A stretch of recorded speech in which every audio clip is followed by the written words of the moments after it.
Hey guys, what's going on? Dale's Leatherworks here, and I'm just coming to bring you some good news. So as you can see, I look ridiculous. I've got my Viberg 2030 service boots strung about my neck as a prop for this video because I'm not in my office. I'm outside taking a walkabout. And the good news is you can walk in your boots.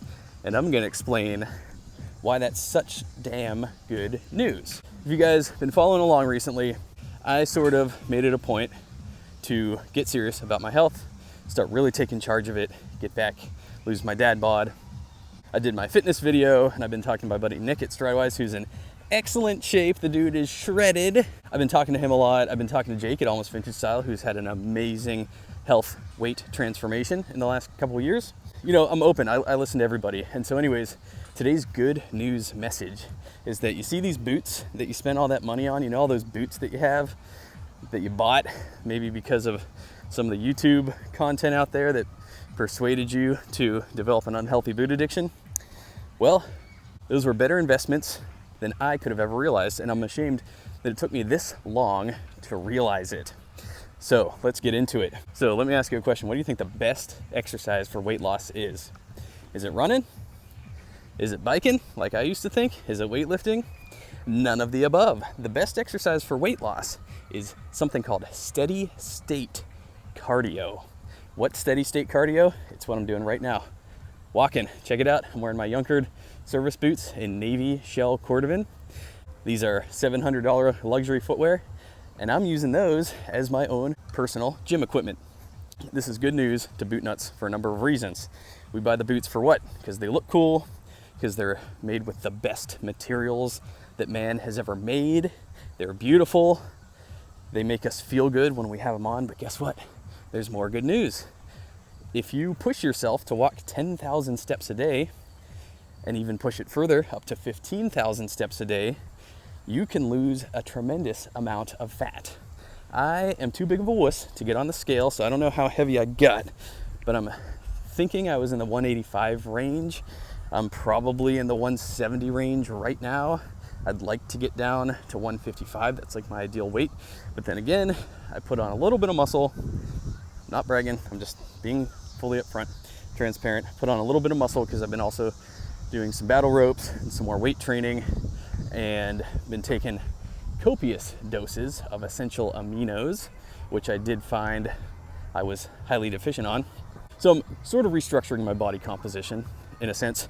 The main driver in recent weeks for my fat loss, which my waist is down about 2 inches. I don't know what that equates to in terms of pounds and calories. And again, I'm not going for fast loss. I'm going for slow evolution here.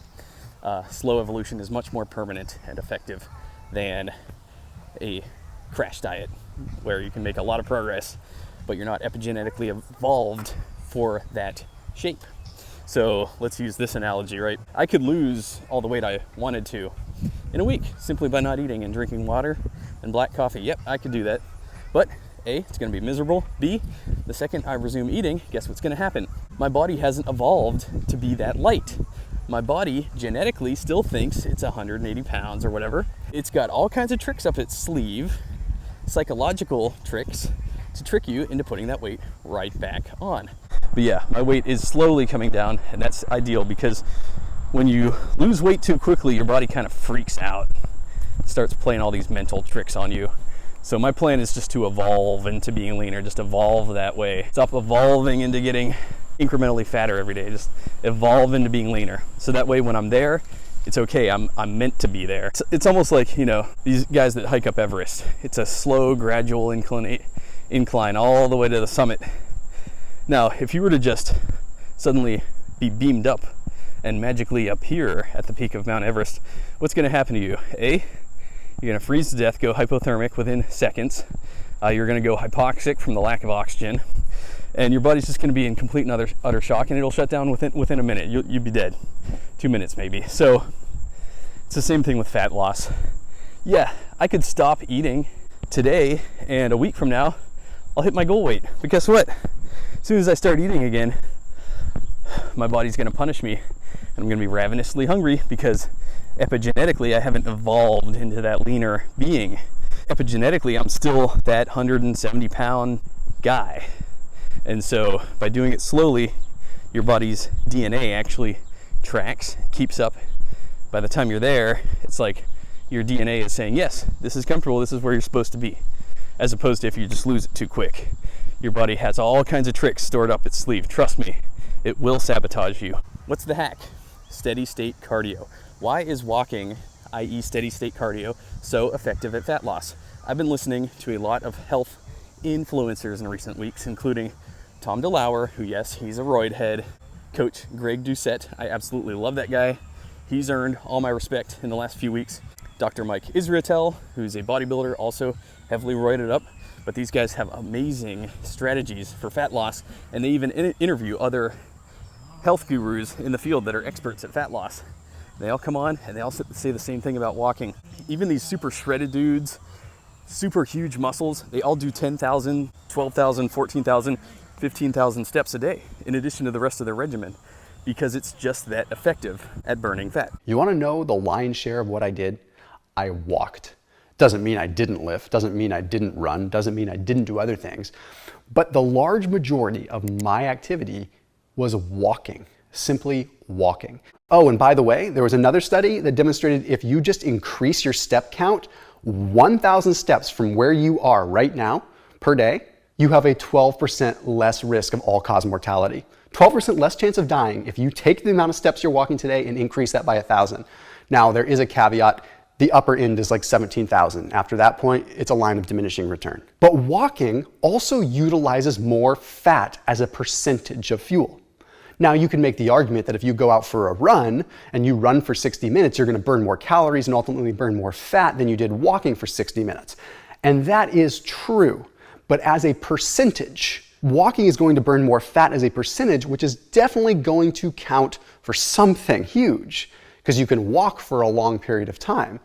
So that means like the longer that you walk at a low intensity, the more fat you are utilizing and less carbohydrates and other fuel you're utilizing. Meaning if you have the time to walk and just casually walk, you're going to burn a lot of fat and only fat and not break up nearly as much muscle. But the lion's share of our caloric burn should come from simple walking and moving.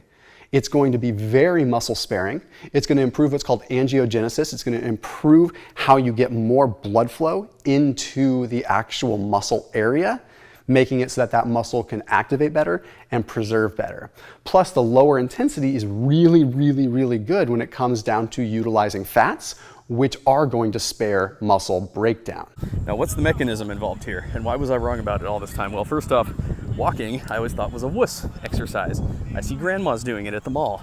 It was never appealing to me. I'm a man. I like manly exercises. I like sprints. I like biking. I like things that look adventurous and feel adventurous. And when I have the sweat pumping and the blood pumping and I'm huffing and heaving, that's the only way that I feel like I'm making any progress.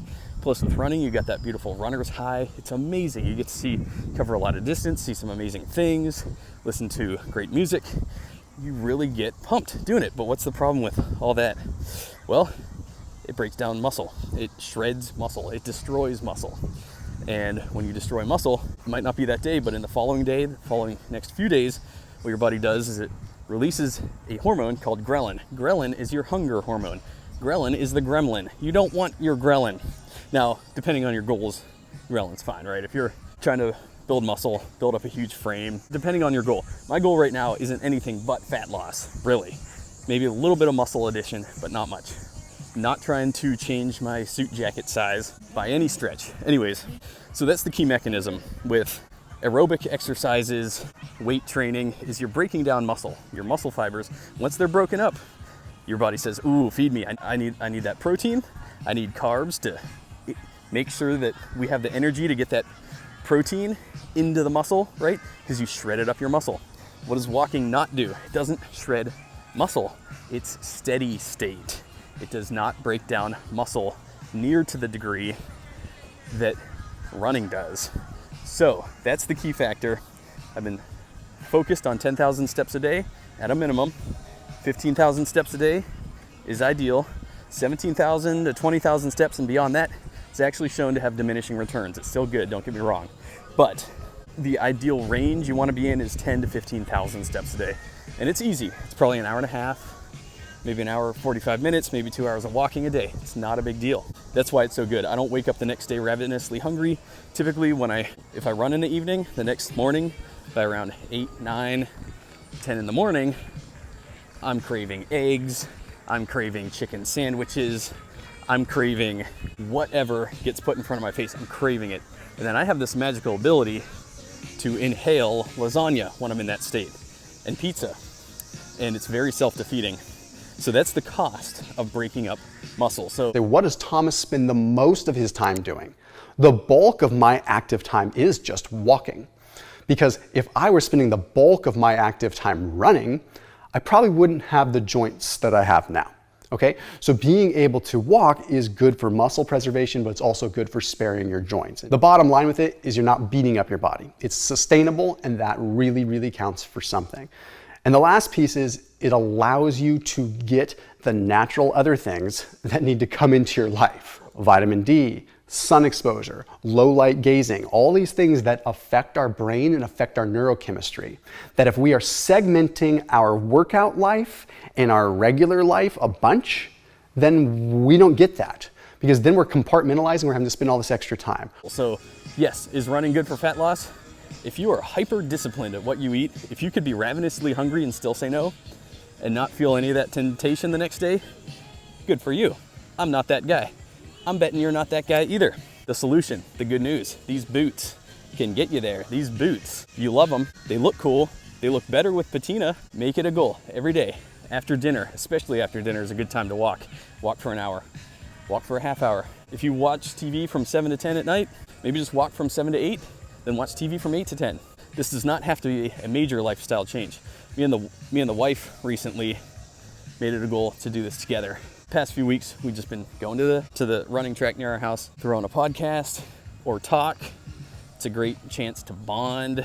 It's a great chance to reconnect. Jordan Peterson says the difference between a successful marriage and a failed marriage is 45 minutes a week of direct conversation with your spouse.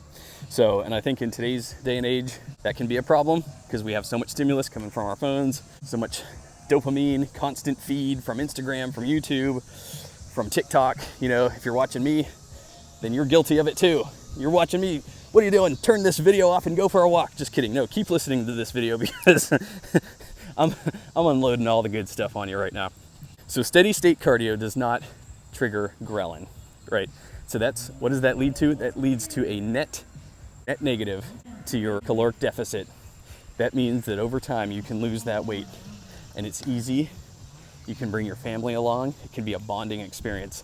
It's not an errand. It doesn't have to be an errand. You don't have to put on a special outfit and go to a special place, the gym, and wait for your special machine and drive 15 minutes there and 15 minutes home and add that onto a 8-hour workday, right? Yeah, it's so simple while balancing a family life. No, I'm a firm believer that we have everything that we need immediately within our vicinity. It's not over there. It's not a 10-minute drive away. It's not a hop, skip, and a jump away. It's right here. I've always been big on push-ups. I've always been big on exercises that I could do just with my body as it is right here in my work clothes. Wherever I'm at, you can exercise. So at work, I've been making it a point to take more walking breaks, and you have your gym equipment on you right now. It's your body and it's your boots. My friend Jen at Patina Miles, she started the Patina Miles competition. I think it's a brilliant idea. Get your distance going. Start getting step oriented. And the good news is you already have a step tracker on your phone, and you might not know it, but it's been tracking your steps, whether you set it up to or not, because your health app on your phone, I just found this out. My health app on my phone's been tracking my steps every day for years. I did download this other app called Sweatcoin. It's really good, really simple, shows me my daily steps. It's awesome, but the health app on your smartphone also has that software in it. It's also tracking your steps. You don't need a special little device. I forget those things that people put on their wrist or whatever. You don't need any of that. Your phone's already doing it. You didn't even set it up. It's already doing it. Yeah, that's the good news. Walking. It turns your body into a fat burning machine. I didn't make that quote. That was Tom DeLauer. He also said this: So I'm gonna say it a few times because it's so profound. It sucks glucose out of your veins. Let me say it again. Walking sucks glucose out of your veins. That's massive. And you know what else?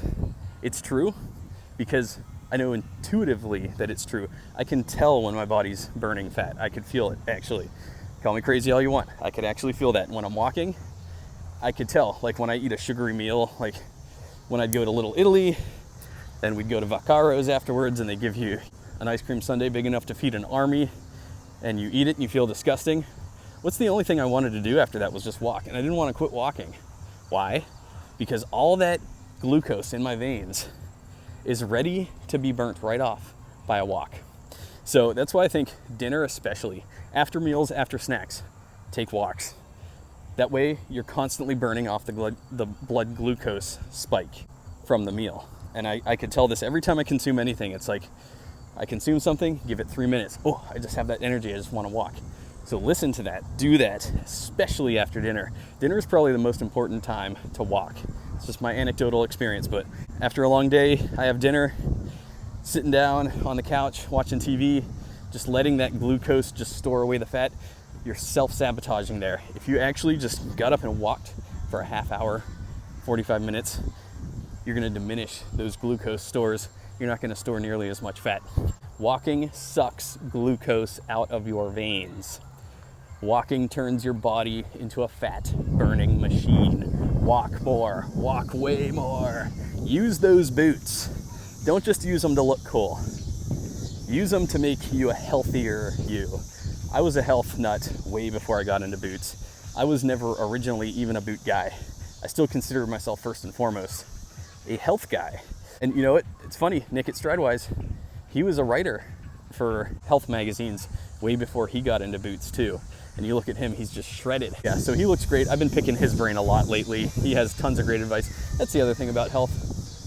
Everybody has something to offer when it comes to health. Vegetarians, weightlifters, bodybuilders, football players, meatheads. Everybody has some wisdom about health. And I say listen to everybody. See what works for you. What's working for me these days is the walking. It's not sexy.